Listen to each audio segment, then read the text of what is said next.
كانش ينفع يا أستاذ سلماوي تجمع بين الوظيفتين، يعني تبقى صحفي وتحتفظ برضو بالتدريس في الجامعة؟ لا صعب، يعني أولا الصحافة صعب جدا إن الواحد يشتغل حاجة جنبها حقيقي. لأنها بتاخد وقتك كل الوقت بالكامل.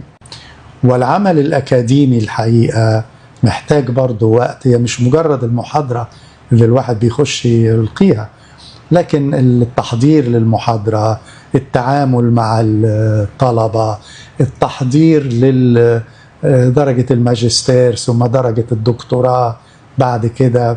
فكان لازم اختار بين الاثنين يعني. فقلت له اجرب لمدة شهر واقول لحضرتك. فهو بقى بطريقته الساخرة طبعا قال لي يا سلام، انت هتختبر الاهرام يا استاذ؟ انا على بابي طوابير الناس عايزين يشتغلوا في الاهرام، اولاد وزراء وسفراء، وانت عايز تختبر الاهرام؟ قلت له لا، نعتبره اختبار مشترك، انتوا كمان لازم تجربوني، احتمال انا ما انفعش في الشغلانه دي.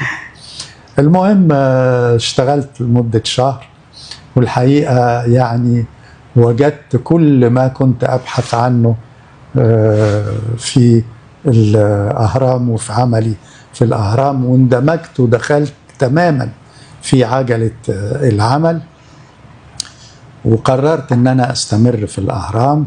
فرحت للاستاذ هيكل ودخلت بقى ازف اليه الخبر السعيد، وقلت له خلاص يا استاذ هيكل، انا قررت ان انا هشتغل فعلا في الاهرام. فاتاري ما بينساش، قال لي يعني نجحنا في الامتحان يا استاذ؟ فقلت له لا، يعني الحقيقه انا قعدت اقول له بقى ايه اللي انا لقيته في الاهرام كده. قال لي بس للاسف انت قلت ده اختبار مشترك. قلت له قال لي للاسف انت ما نجحتش في الاهرام. يا خبر ابيض. قلت له يا نهار ابيض، انا قدمت استقالتي النهارده الصبح في الجامعه كمان. فما ردش، وداس على زرار طلب السكرتيره، قال لها قولي للدكتور عبد الملك عوده، كان هو مساعد رئيس التحرير رحمه الله، كان راجل استاذ عظيم، قولي للدكتور عوده يحضر العقد بتاع محمد سلمى. لكن ما بين ما قال لي انت سقطت في الامتحان وما بين ما طلب العقد بتاعي، هذه ال 30 ثانيه او دقيقه او ايا كانت، طبعا كنت في يعني يمكن اصعب لحظه في حياتي. طبعا. وحتى بعد كده ما فقتش من لغايه ما جه الدكتور عوده وخدني تقريبا، سحبني بايدي وانا في حاله انعدام وزن طبعا من القلق. حضرتك ما شكتش اللحظه انه ممكن يكون بيهزر؟ لانه اكيد حضرتك متاكد من امكانياتك، واثق من امكانياتك.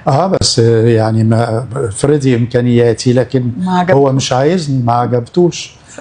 وبعدين لم يبتسم ولا ضحك، بيتكلم جد جدا. قال لي للاسف انت ما نجحتش في الامتحان. ومن هنا بدأ بقى عملي في الأهرام وارتباطي بالأهرام اللي استمر حتى يعني يومنا هذا، وحتى آخر. ربنا يدي لك العمر والصحة وتفضل تمتعني يا أستاذ سلماوي. طب إيه الأقسام التانية والمجالات الأخرى في الصحافة اللي حضرتك تنقلت فيها بعد كده برضو في جريدة الأهرام؟ أنا اشتغلت الأول طبعا في القسم الخارجي. تمام.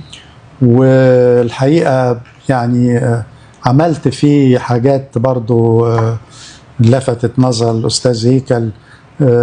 يعني أفتكر مثلا بعد أقل من شهر من تعييني كان زار مصر لورد كارادون.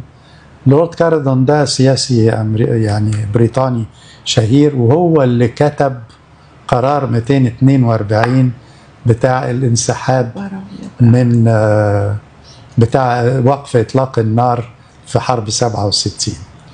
وكان خلاف كبير حوالين هذا القرار، هل هو بينص على الانسحاب من كل الأراضي اللي احتلتها إسرائيل ولا من أراضي احتلتها إسرائيل، وكان يحتمل المعنيين. وده يمكن براعة أو خبث الدبلوماسية البريطانية، انه يحتمل المعنيين، فالطرفين قبلوه وبعدين يتخانقوا مع بعض بعد كده بقى حقيقي. في تفسيره.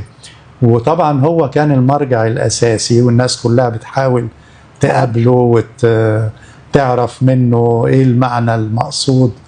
فكان جه زار مصر وحاولوا ناس يقابلوه وبتاع، ما عرفوش. المهم عملت معاه حديث. دي خبطة صحفية كبيرة. وقتها يعني دي خبطة صحفية كبيرة جدا. دي أول مكافأة أخدتها بعد تعييني بأسابيع، يعني مش فاكر التاريخ بالظبط، لكن كان لسه أنا جديد في العمل.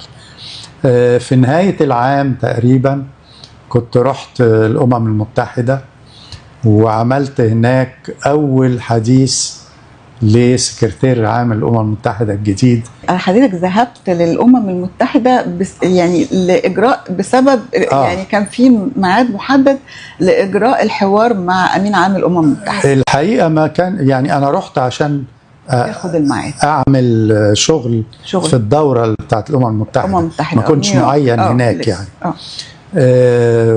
ولقيت إن الموضوع ده محدش بيغطيه بالقدر الكافي. كان في 5 من الأهرام في هذه الدورة. الأستاذ حمدي فؤاد رئيس قسم الدبلوماسي بيغطي مناقشات أزمة الشرق الأوسط. كلوفيس مقصود، دكتور كلوفيس مقصود بيغطي القضية الفلسطينية. كان المراسل بتاعنا ليفون كيشيشيان بيغطي بقى كل الأخبار والأحداث اللي تحصل في الأمم المتحدة. والأستاذ أحمد بهاء الدين وقتها كان بيشتغل في الأهرام أيضا، راح حسب ما قال لي الأستاذ هيكل لما طلبت منه أني عايز أروح، قال لي هتغطي إيه؟ أنا عندي فلان وفلان وفلان. والأستاذ أحمد بهاء الدين رايح يشوف الأمم المتحدة وإيه اللي بيحصل ويرجع يكتب اللي هو عايزه. فأنت هتعمل إيه أكتر من كده؟ قلت له في موضوع أنت ما ذكرتوش. قال لي إيه؟ قلت له تعيين السكرتير العام الجديد. ده فترة السكرتير العام أوثانت تنتهي مع نهاية سنة 71، وقال إنه مش هيجدد. وفي صراع ومناورات كثيرة جدا حوالين اختيار السكرتير العام الجديد، والمرشحين هم فلان وفلان، وده وراء أمريكا وده وراء الاتحاد السوفيتي وقعدت شرحت له الخريطة. فالحقيقة عجبه الكلام ووافق على سفري، وقدرت هناك ان انا اعمل اول حديث في العالم مع السكرتير العام الجديد. نشر في الأهرام يعني. فدي كانت المكافأة الثانية.